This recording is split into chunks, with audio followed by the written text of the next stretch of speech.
여러분 안녕하세요. 저번 시간에 근육계통이랑 전신 근육에 대해서 이렇게 쭉 살펴봤는데요. 오늘은 이제 인체의 기능을 보도록 하겠습니다. 인체의 기능, 신경계통을 먼저 보도록 하겠습니다.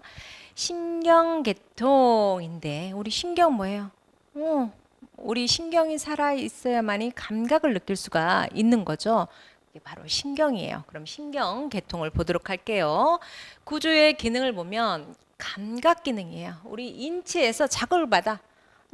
뜨거운지 차가운지 아픈지 이런 외부에서 자극을 받아서 이 감각기가 중추신경계로 전달되는 거예요.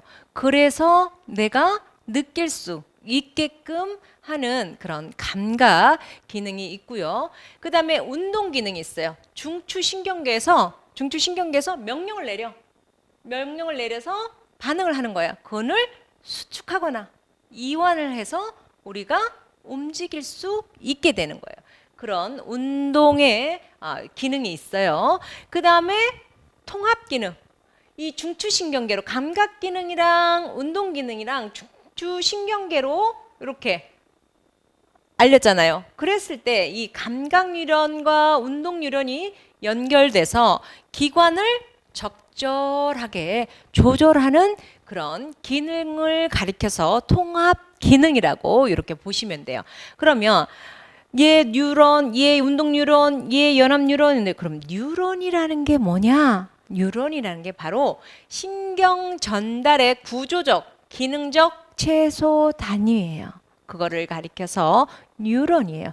우리 기본적인 생명체의 기본 단위가 뭐야? 세포이듯이 신경의 최소 기본 기능적 최소 단위가 바로 뉴런이라고 여러분들이 이해하시면 됩니다. 그래서 신경계의 최소 단위는 뉴런이다라고 여러분들이 이해하시고요. 네, 그러면 이제 신경계의 구성을 볼게요. 신경계의 구성. 신경계는 중추신경계와 말초신경계로 이렇게 두 가지로 나눠져 있는데 중추신경, 아까 계속 중추신경계 뭐야? 막 이렇게 생각하신 분들도 있을 거예요. 그런데 이 중추신경계가 뇌와 척수를 가리켜서 중추신경계예요. 그래서 이 중추신경계에서 그러니까 우리가 외부적인 그런 감각은 뭐예요? 외부에서 왔을 때 이 중추신경계로 넘어가는 거예요. 그 다음에 운동 뉴런은 뭐예요? 운동 감각은 중추신경계에서 이렇게 해라라고 전달을 해서 우리가 움직일 수 있는 거라고 이해하시면서 보시면 됩니다. 그러면 중추신경계는 뇌와 척수가 있어요. 척수가 있는데 뇌는 대뇌, 간뇌, 중뇌, 소뇌, 교뇌 연수로 이렇게 뇌는 구조되어 있고요. 뇌에 이런 여러 가지 물질들이 척수를 통해서 다 전달되어진다라고 보시면 됩니다. 그 다음에 말초신경계, 중추신경계를 봤다면 말초신경계는 체성신경계와 자율신경계 두 개로 나눠져요. 두 개로 나눠지는데 그러면 체신경계는 뭐냐? 뇌신경. 그 다음에 척추신경으로 나눠진다라는 거. 자율신경은 교감신경과 부교감신경으로 나눠진다라고 이렇게 신경계의 구성을 여러분들이 딱 머릿속에 입력하시면서 교재를 보시면 이해하시는데 많이 도움이 되실 겁니다. 그러면 첫 번째 중추신경계의 대뇌를 한번 보도록 할게요. 뇌의 구조에서 대뇌 그림 보이시죠, 여러분들? 네, 대뇌는 우리 뇌의 80%를 차지하는 아주 가장 큰 부분이에요. 그러면 이 가장 큰 부분에서 어떻게 이루어져 있는지 보도록 하겠습니다. 이마엽. 요 노란 부분 이마엽을 보면 전두엽이라고 해요. 전두엽이라고도 하는데 그럼 이 이마엽 전두엽은 어떤 역할을 하는지 보면 운동의 영역, 그다음에 감정 표현, 그다음에 기억을 저장하는 역할을 하는 뇌로 되어 있다라는 거. 그다음에 마루엽. 네, 요 약간 보라색 보이시죠? 두정엽이라고 하는 이런 부분에는 어떤 역할을 하냐면 체성 감각 영역이에요. 그래서 피부에서 아프거나 온도 뭐 이런 것들을 느낄 수가 있는 부분이 바로 이 마루엽, 두정엽의 뇌라고 보시면 되고요. 그 다음에 뒤통수엽, 후두엽, 요 약간 요 보이시죠? 요 부분이 시각 반사와 기능, 읽기라든지 거리 판단이라든지 그런 것들을 하는데 이 후두엽에 약간 발달이 안 되신 분들 보면 운전할 때 보면 알아요. 약간 거리감이 없어. 매일 간 길을 매일 잃어버려. 그래서 항상 새로운 길을 가는 것처럼 그렇게 새로운 느낌을 받는 사람이 있어요. 그런 사람들은 바로 이 후두엽의 발달이 더디된다라고 보시면 돼요. 그 다음에 나는 기억을 잘 못해. 그러면 전두엽의 발달이 더디된다라고 그렇게 이해하시면서 보시면서 내가 어떤 대뇌 중에서 80%를 차지하는 대뇌 중에서 어떤 부분이 가장 안 쓰고 태화가 됐는지 보면서 그 부분을 많이 쓰려고 한번 노력해 보세요. 그 다음에 관자엽을 보도록 할게요. 관자엽, 측두엽이죠. 듣기, 말하기, 기억, 저장. 어떤 사람은 말하기를 참 잘해. 그리고 기억력이 아주 좋아. 그런 사람들은 뭐냐면 이 측두엽을 많이 사용하고 발달이 되었다라고 보시면 돼요. 그 다음에 사이뇌, 감뇌 같은 경우에는 시상, 감성, 감정, 정보. 시상하부는 자율신경계통의 체온 조절이라든지 식욕이라든지 감정. 그래서 이 사이뇌, 감뇌의 시상하부가 잘못되었을 때는 어때요? 식욕을 조절하지 못하고 억제하지 못하고 과하게 먹는다거나 아니면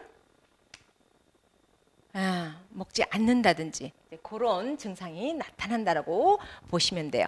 그다음에 뇌줄기, 뇌강 같은 경우에는 이제 중뇌 같은 경우에는 감각과 운동 이런 호흡하는 역할을 한다라고 보시면 되고요. 숨뇌. 이 숨뇌 같은 경우에는 연수라고도 해요. 연수라고도 하는데요. 생명 기능을 하는데 연수가 굉장히 중요한 역할을 해요. 우리가 맥박이 뛰게 하고 호흡을 하게 하고 이렇게 하는 생명 기능을 생명을 살아가는데 굉장히 중요한 아주 꼭 필요한 그런 역할을 한다라는 거 그게 바로 연수라는 거, 숨뇌라는 거 꼭 기억하시고요. 그 다음에 반사중추는 뭐가 있냐면 기침이라든지 삼키기라든지 그 다음에 구토, 재채기 이런 것들이 반사중추라는 거 기억하시고요. 소뇌 같은 경우에는 균형과 긴장을 유지한다라고 보시면 돼요.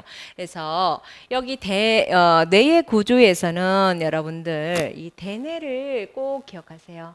대뇌를 기억하는데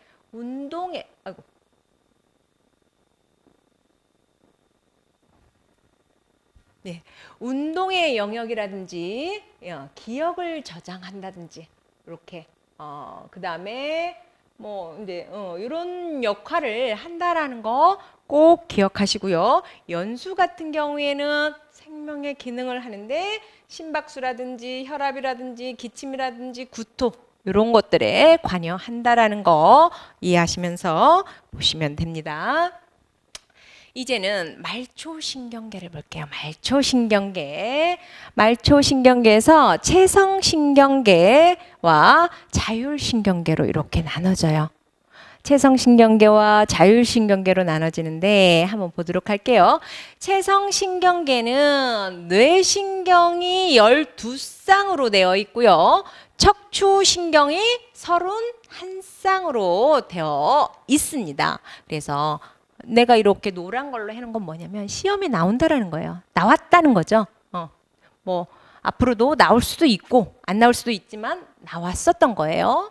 그래서 체성신경계는 뇌신경 12쌍과 척추신경 31쌍으로 이루어져 있다라고 하시면서요. 여러분들의 교과서 134페이지를 한번 같이 보도록 할게요. 134페이지에 그러면 말초신경계, 체성신경계를 보면 뇌신경의 12쌍이 어떻게 되어 있는지 한번 보도록 할게요. 네, 그 후각신경, 그 다음에 시각신경, 이거 보는 거, 그 다음에 눈 돌림 신경, 뭐예요? 안구 움직임, 눈꺼풀 울림, 뭐 동공 확대, 뭐 이런 것들, 동공의 변화. 그 다음에 도르래 신경, 후방, 그러니까 위 아래로 움직이는 그런 신경이고요. 그 다음에 얼굴 신경, 예, 표정이나 타액과 눈물 분비, 미각, 눈, 깜빡임 이런 것들을 얼굴 신경이고요. 그 다음에 속귀 신경, 청각과 균형. 그 다음에 혀 인도신경, 삼키기라든지 타액 분비라든지 혈압의 반사 조절을 위한 감각이라든지 그 다음에 미주신경 같은 경우에는 내장 근육의 움직임이라든지 소화액 분비, 혈압 반사 조절하는 그런 신경을 조절한다라고 보시면 되고요. 그 다음에 보조신경, 삼키기라든지 머리와 어깨 운동, 말하기 그런 신경이고요. 그 다음에 혀밑 신경 같은 경우에는 말하기, 삼키기 이렇게 해서 12개의 두 쌍의 신경으로 이루어져 있다라고 보면 되고요. 척추신경 같은 경우에는 경추, 목신경 8쌍, 그 다음에 가슴신경 12쌍, 우리 갈비뼈, 그 다음에 허리신경 5쌍, 그 다음에 가슴신경, 여기가, 죄송합니다.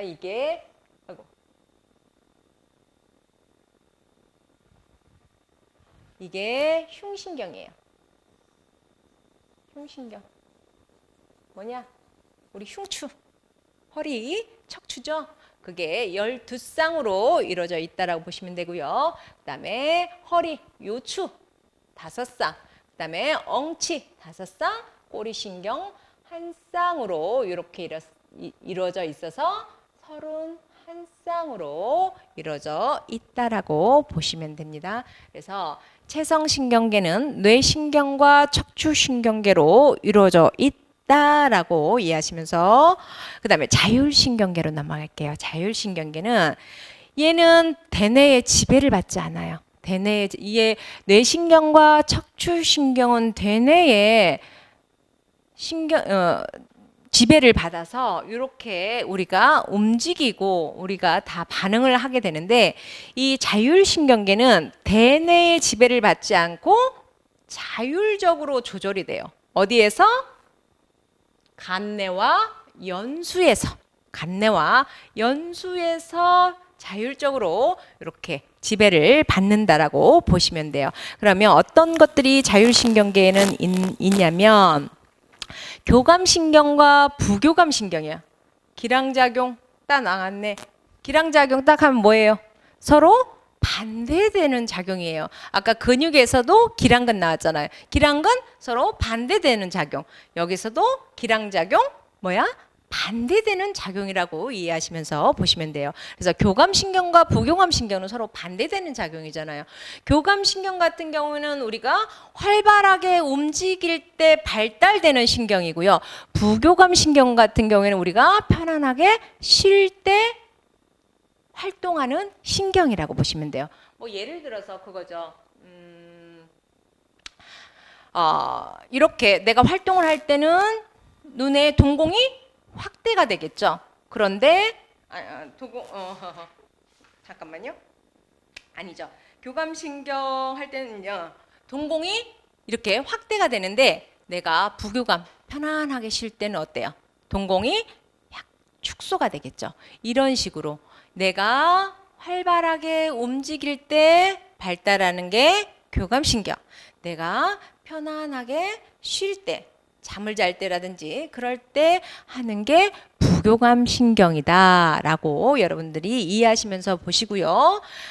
자율신경계 같은 경우에는 대뇌의 지배를 받지 않는다라고까지 여러분들이 이해하시고 간내와 연수 예, 중추를 따라서 신경이 전달된다라고까지 여러분들이 이해하시면서 보시면 됩니다. 그러면 이제는 순환계통으로 넘어갈게요. 여러분들 책 순환계통 136페이지를 펴볼게요. 136페이지 다 피셨죠? 그럼 순환계통으로 넘어가도록 할게요. 순환계통 네, 뭐야? 심장, 혈관계요. 심장, 혈관, 혈액을 순환계통이라고 그래요. 그 다음에 림프계, 림프관, 림프절, 림프액이 돌아가는 것을 순환계통이라고 그래요. 그 다음에 한번 구조를 볼게요. 그러면 이 순환계통, 뭐 림프계도 다 심장으로 들어오고 심장에서 나가는 거겠죠. 그런 것들을 가리켜서 순환계통이라고 이해하시면 돼요. 그러면 심장의 구조를 보면요. 네, 우심방, 우심실, 그 다음에 좌심방, 좌심실로 이렇게 심장의 구조는 되어 있는데요. 이 판막이 이렇게 쳐져서 서로의 피가 섞이지 않도록 이렇게 판막이 되어 있다라는 거 한번 그림 보시고요. 뭐 심장의 구조 같은 경우에는 다 아실 거예요. 다 아시네. 네, 넘어가 보도록 하겠습니다. 그러면 심장이 하는 순환을 보도록 할게요. 우리 심장의 기능은 뭐냐?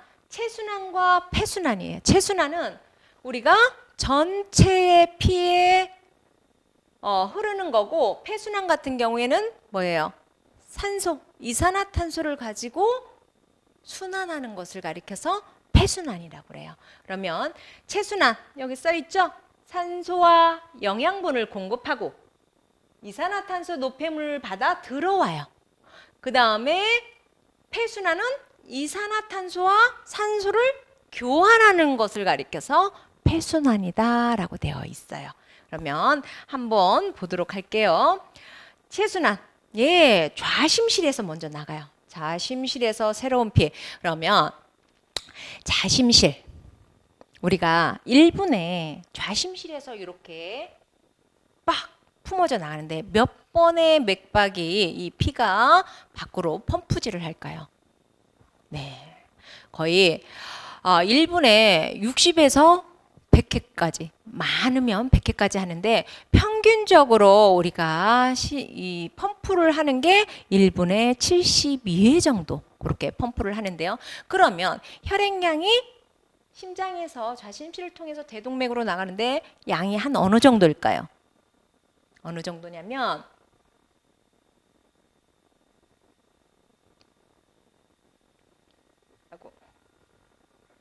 잠시만요. 어느 정도냐면 피의 양이 우리 야쿠르트병 있죠? 그 정도의 양이 이 심장에서 품어져 72회 정도가 품어져 나간다라고 보시면 돼요. 그래서 우리가 심장이 과하게 한 72회 정도, 많게는 100회까지 해도 뭐 이렇게 매일 100회까지 하면 문제가 생기겠지만 뭐 평균적으로 이제 72회 정도 나가는데 이게 과하게 막 펌핑 작용이 많아. 빨리 움직여. 그러면 근육은 어때요? 많이 움직이게 되면 그 근육이 경직이 된단 말이에요. 그래서 심근경색에 걸릴 수가 있단 말이에요.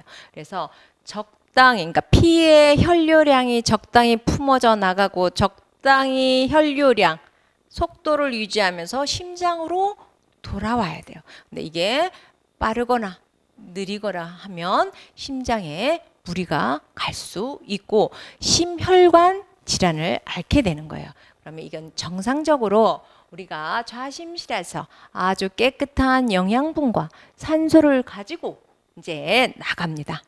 야구르트 한 병만큼의 분량으로 했어. 대동맥으로 촥 품어져 나갔어. 그 다음에 네, 여기에 뭐 대동맥 갔으니까 뭐 당연히 동맥으로 나가겠죠. 동맥. 동맥으로 나가고 그 다음에 더 좁은 모세동맥으로 또 나가겠죠. 모세동맥으로 나와서 다시 모세정맥으로 들어오겠죠. 이 동맥까지는 우리가 산소와 영양분 아주 깨끗한 피로 하는 거예요. 그래서 이 동맥에는 판막이 없어요. 판막이 그냥 쭉 흐르게만 되어 있어요. 왜냐? 아주 맑아요. 영양분과 산소와 아주 우리 몸에 좋은 것들이 들어있기 때문에 판막 없이 쫙 흘러. 그런데 모세동맥에서 모세정맥으로 넘어오면 이 정맥은 판막이 있어요. 왜냐? 이산화탄소와 노폐물들이 있단 말이에요. 그러면 아까 동맥 같은 경우에는 깨끗한 피기 때문에 잘 아주 맑은 거였다면 이 동맥으로 들어오는 피는 심장으로 다시 나갔다가 전신으로 다 분포돼주고 다시 모세정맥으로 들어오는 그 피는 이산화탄소나 노폐물이 있기 때문에 약간 피가 끈적끈적한단 말이에요. 그래서 촥 올려주고 딱 닫아버려요. 더 이상 내려오지 못하게. 그래서 동맥에는 없지만 정맥에는 판막증이 있어요. 그래서 이 정맥류라고 많이 들어보셨을 거예요. 정맥 쫙 올렸는데 딱 닿잖아요. 판막이. 더 이상 내려오지 못하게. 그런데 얘가 너무 피에 노폐물이 많이 끼고 끈적끈적해서 혈류, 그러니까 심장으로 가지 못하고 정체되었을 때 그게 바로 정맥류예요. 그러면서 정체되어 있던 피가 계속 고이게 되니까 어때요? 혈관이 자꾸 부풀어 오르겠죠. 부풀어 오르면 혈관의 벽이 어떻게 돼? 얇아지겠죠. 얇아지면 어떻게 돼? 파열이 일어나게 되는 거예요. 그래서 여러 가지 심혈관 질환을 발생하게 되는 그런 원리라고 보시면 돼요. 그래서 딱 동맥에서 영양분과 산소를 다 공급해주고 모세정맥으로 이산화탄소와 노폐물을 넘겨줘요. 그러면 정맥을 통해서 다시 대정맥으로 들어오고 대정맥에서 우심방까지 들어오는 것을 가리켜서 우리는 체순환이다 라고 여러분들이 이해하시면 되고요. 그 다음에 폐순환. 폐순환 같은 경우에는 이산화탄소와 산소를 이제 교환을 하는 거예요. 얘가 우심방까지 들어왔다가 우심실로 딱 넘겨. 그 다음에 우심실에서 심장으로 들어왔기 때문에 폐동맥이라고 해요. 폐동맥이지만 얘는 아직까지 이산화탄소를 갖고 있어요. 아직 폐를 걸쳐서 나가지 않았기 때문에 동맥, 심장을 거쳐서 나와서 동맥이라고 하지만 아직까지는 이산화탄소라든지 그런 것들이 있다라는 거. 그러면서 폐로 넘어가서 폐로 한번 들어갔다 나왔기 때문에 정맥이라는 말을 써요. 여기에서의 정맥은 체순환과는 좀 다르게 보시면 돼요. 여기에 폐순환에서 동맥은 이산화탄소라면 이 폐를 걸쳐서 딱 나오면 얘는 산소라고 보시면 돼요. 산소가 다시 좌심방으로 들어가서 좌심실로 해서 이렇게 또 체순환에 걸쳐서 우리 온 몸으로 산소와 영양분을 공급해 준다라고 보시면 돼요. 그래서 우리는 심장의 기능은 체순환과 폐순환으로 나눠진다라고 보시면 됩니다. 제가 설명을 해드렸는데 나 이해를 못한다. 그러면 이 사진을 뚫어지게 보면서 이해하시면 되겠습니다. 예, 우리의 심장 박동 평균 72예요. 그러면 우리가 심장의 박동수를 봤어. 72회라고. 근데 시험에 75회라고 나왔어. 맞을까요? 틀릴까요? 맞아요. 60에서 100회 정도 안에 들어있는 건 다 맞습니다. 그러면 우리의 심장의 크기는 이렇게 보세요. 심장의 모습을 봤단 말이야. 심장의 모습을 봤는데 그러면 우리의 심장의 크기는 얼만큼일까 궁금하지 않으세요? 네, 지금 주먹을 이렇게 줘보세요. 이 정도의 크기가 본인의 심장의 크기라고 보시면 돼요. 그래서 이 자그마한 이 심장이 이 가슴에서 이렇게 많은 일들을 하고 있다라고 보시면 됩니다. 네, 그러면 우리가 체순환과 심장의 크기, 그 다음에 그 심장에서 피가 야구르트 크기의 양만큼 몇 번 1분에 72회가량을 체순환과 폐순환을 통해서 들어오고 나가는 것까지 배웠어. 그러면 그 혈액에 들어있는 구성 성분을 보도록 할게요. 구성 성분을 보면 적혈구, 적혈구 같은 경우에는 산소를 운반하는 산소를 운반하는 그런 역할을 해요. 그러면 백혈구는 어떤 역할을 하냐? 면역 및 식균 작용을 해요. 그 다음에 혈소판 같은 경우에는 혈액 응고 및 지혈 작용을 해요. 근데 혈소판에 이상이 생겼을 때 어떤 병이 생기냐면 혈유병이 걸리게 되는 거예요. 우리가 어느 정도 상처를 났을 때 이 혈소판의 기능이 제대로 된 사람들은 지혈의 기능이 돼요. 그런데 혈소판에 문제가 됐을 때는 지혈의 기능이 되지 않아서 계속 피가 밖으로 배출된다라고 보시면 돼요. 그러면 나중에는 사망에 이를 수가 있습니다. 그러면 여기에서 한 가지 책에 보면 나와 있어요. 책에 보면 나와 있는데 제가 세포에 대해서 제일 해부생약 첫 시간에 말씀드렸을 거예요. 근데 세포는 세포질, 세포막으로 되어 있다라고 이렇게 설명드렸는데 기억 나시는 분도 있고 안 나시는 분도 있을 거예요. 그런데 이 세포를 만드는데요. 적혈구와 혈소판은 무핵이에요. 핵이 없어요. 백혈구는 핵이 있습니다. 그래서 혹시나 시험 문제에 핵이 없으며 이렇게 문제가 나올 수가 있어요. 그럴 때는 적혈구나 혈소판이구나까지 하고 산소를 운반한다든지 영양분을 운반한다 그러면 적혈구 아니면 혈액 응고의 기능을 가지고 있다라고 하면 혈소판 이렇게 여러분들이 답을 맞춰주시면 됩니다. 그러면 혈액의 기능을 보도록 할게요. 혈액의 기능을 보면 얘는 운반하는 기능이 있어요. 구성을 봤으면 적혈구와 백혈구와 혈소판이 있는데 혈액의 기능을 보면 운반하는 작용을 뭐를? 영양분을, 산소를, 호르몬을, 노폐물을 얘네들은 운반하는 작용을 해요. 그 다음에 조절, 수분, 체온, pH 같은 경우에는 피부 같은 경우에는 4.5에서 5.5, 혈액 같은 경우에는 7.5에서 9.5, 약 알칼리성 이런 식으로 이거를 조절을 해요. 그 다음에 체온 36.5도를 조절을 혈액이 한다라는 거예요. 그래서 우리가 그런 말을 하잖아요. 손발이 차다. 혈액순환이 안 돼. 라고 얘기를 하죠. 바로 이거예요. 체온을 유지해 주게끔 끝까지 36.5도가 다 전달되면 우리 몸은 따뜻하겠죠? 그런데 이게 전달이 되지 않았을 때는 어때요? 손발이 온도가 떨어지게 되는 거예요. 항상 이런 혈액이 정상적으로 했을 때는 이렇게 체온을 조절해 준다라는 거. 그 다음에 보호작용을 해요. 어떤 보호작용? 면역 및 식균작용. 네, 면역, 적혈구 이런 것들이 백혈구 면역을 작용을 하고 식균작용.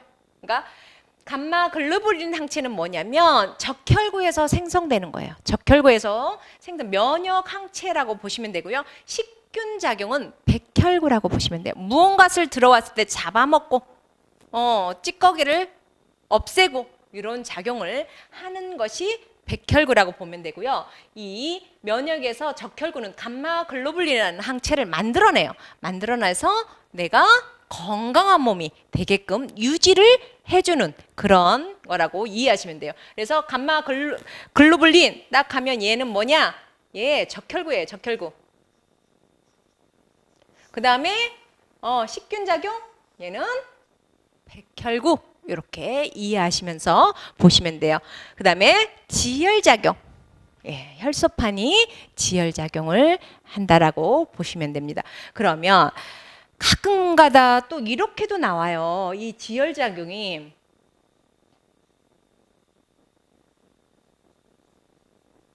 칼슘의 역할. 우리 피에서, 우리 몸에서 칼슘의 역할은 어떤 작용을 하느냐 이렇게 시험 문제가 나올 때가 있어요. 그럼 뭐냐? 지혈작용을 해요. 지혈작용. 우리 몸에서 이 칼슘의 역할이 어떤 역할을 하냐? 지혈작용을 한다라고 보시면 되고요. 또 요즘은 제가 이제 이 문제를 낼까 말까 고민을 하다 안 냈는데 너무 황당한 문제라 황당하지는 않지만 사춘기 사춘기 여자에게 많이 생길 수 있는 증상은 거기에 뭐 여러 가지 쭉 써놓고 거기에 빈혈이 있었어요. 네, 답은 빈혈이에요. 왜냐하면 그렇게도 나올 수가 있다면 혈액에는 헤모글로빈이라는 게 들어있잖아요. 우리 적혈구. 근데 그런 것들이 과다하게 사춘기에는 우리가 생리를 하게 되잖아요. 과다하게 배출이 됐을 땐 빈혈이 올 수 있다라는 거. 그래서 문제를 다방면으로 보셔야 돼요. 어떻게 나올지 모르기 때문에 좀 그런 것들을 다방면으로 이렇게 보시면서 교과서를 보시면 많이 도움이 되실 거예요. 근데 제가 그런 문제들은 좀 황당하지만 문제에 넣어놨기 때문에 문제도 한 번 더 꼼꼼히 풀어보시기 바랍니다. 그러면 혈액의 기능을 봤어요. 구성이라든지 혈액의 기능을 봤는데 그러면 혈장 성분을 볼게요. 혈장 성분. 혈장 성분에는 알부민이라는 이 혈액에 들어있는 성분이에요. 알부민이라는 혈장 단백질이 있고요. 글로불린. 네, 뭐예요? 면역체죠. 면역체. 비브리노겐 혈액 응고에 작용을 해요. 네, 이렇게 연관지어서 여러분들이 이해하시면서 보시면 됩니다. 그 다음에 림프를 보도록 할게요. 이제 우리가 큰 혈액 순환을 봤다면 그 혈액 순환 위에 아주 자그맣게 순환을 이루는 게 바로 림프예요. 림프 순환. 림프의 순환을 보면 림프의 기능을 볼게요.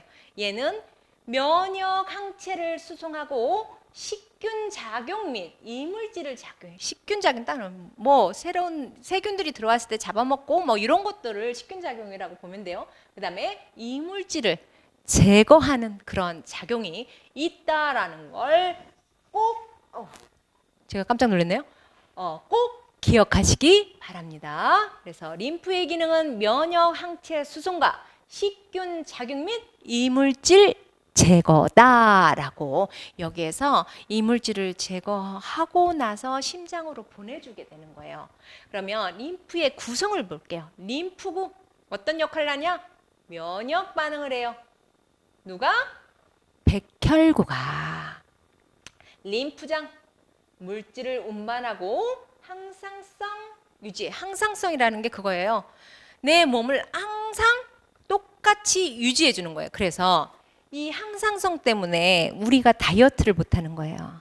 우리 뇌는 어떻게 맞춰지냐? 지금의 체중을 기억하고 있는 거예요. 기억하고 있다가 갑자기 다이어트 하게 된 거예요. 우리 몸에는 항상성을 유지하는 게 있다라고 했잖아요. 그래서 그 몸무게를 다시 채우게 되는 거야.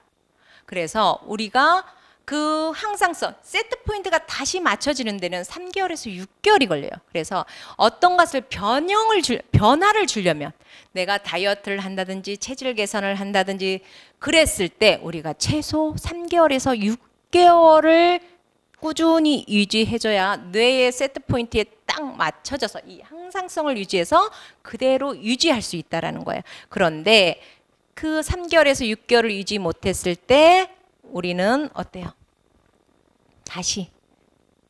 또다시 제자리로 돌아가게 되는 겁니다. 그게 바로 항상성 유지다. 그것을 내 림프장이에요. 물질을 운반하고 항상 항상성을 유지하게끔. 그 다음에 긴 사슬 지방산 소화 작용 및 지방산을 운반해요. 지방산을 운반하는데 보면은 큰 이렇게 림프절이 쫙쫙 되어 있어요. 전신에 림프절이 되어 있는데 가장 큰 게 이제 흉관, 이 가슴선이고요. 그다음에 이 서해부, 그다음에 겨드랑이, 애과라고 많이 하죠. 이렇게 큰 림프절이 되어 있고요. 그다음에 이런 자그마한 림프들이 쭉 되어 있다라고 한번 보시고요. 그러면 림프의 기능과 림프의 구성 성분을 봤습니다. 그러면 림프관을 볼게요. 림프관. 쭉 흐르는 관이겠죠? 우리가 혈액 관이 있듯이 림프에도 관이 있단 말이야. 근데 오른 림프관과 가슴 림프관으로 나눠져요. 우리가 림프만큼은 오른쪽으로 이렇게 나눠져 있어요. 오른쪽으로 돌고 심장으로 들어가요. 그 다음에 왼쪽은 전신을 돌아서 심장으로 들어가게끔 되어 있단 말이에요. 그래서 림프관은 오른 림프관과 가슴 림프관으로 되어 있다라는 거 꼭 기억하세요. 네. 그러면 오른 림프관을 먼저 볼게요. 오른 림프관을 보면 경부 및 우측팔에서 생성된 림프를 가리켜서 오른 림프관이라고 하고요. 가슴 림프관은 인체에서 가장 큰 림프관, 내가 설명했죠? 전신을 돌아서 심장으로 들어오는 큰 림프관이라고 이해하시면 돼요. 그러면 림프 순환을 보도록 하겠습니다. 림프 순환, 흉관 순환. 네, 이거죠. 가슴 림프관이죠. 그러면 얘는 심장에서 딱 나와. 심장에서 대동맥을 걸쳐서 동맥을 걸쳐서 모세혈관, 그 다음에 조직액. 네, 조직액이 쫙 있단 말이에요. 그 조직액의 림프관을 통해서 다시 흉관, 가슴으로 들어서 좌림프관, 좌측, 그 다음에 좌쇄골, 우리 터미누스라고 해요. 우리가 이제 여러분들이 림프를 하다 보면 터미누스라는 곳을 이렇게 펌핑하는 테크닉을 배우는데 요 쇄골로 들어오게 돼 있어요. 쇄골로 들어온 다음에 상대정맥, 상대정맥이 뭐냐? 좌우, 내가 얘기했잖아. 림프관은 오른쪽, 오른 림프관과 가슴 림프관으로 이렇게 나눠진다고. 그런데 이 상대, 오른쪽에서 들어오는 거랑 왼쪽에서 들어오는 거랑 만나서 심장으로 들어오게 되는 거예요. 그 다음에 우림프 순환을 또 볼게요. 그러면 심장에서 우림프관, 여기 오른쪽, 대동맥으로 가서 동맥, 그 다음에 모세혈관, 조직액, 그 다음에 림프관, 우림프관, 그 다음에 우세하정맥, 그 다음에 상대정맥, 얘도 좌우가 합쳐져서 심장으로 이렇게 들어온다라고 보시면 돼요. 그래서 림프관은 좌우로 나눠져 있다라는 거. 그 다음에 림프순환, 흉관순환과 우림프순환으로 나눠져 있다라고 보시면 됩니다. 오늘 순환에 대해서 이렇게 쭉 봤는데요. 여러분들 좀 순환은 머리로 이렇게 이해하시면서 그 순환을 머릿속에 이렇게 그리면서 책을 보시면 이해가 더 잘 되실 거예요. 그래서 기본적으로 우리 이 피부 미용을 하려면 순환을 알아야 돼요. 순환을 알지 못하면 더 나아가지를 못하거든요. 그래서 뭐 다 중요하지만 이 혈액 순환, 그다음에 림프 순환을 확실하게 알고 넘어가셔야 됩니다. 그래서 꼼꼼하게 교재를 살펴보시고요. 또 책을 보고 잘 모르시는 분은 더 다른 교과서를 찾아보시면서 그렇게 완전하게 이해할 수 있도록 하시면서 문제를 꼭 풀어보시기 바랍니다. 예, 오늘 감사합니다.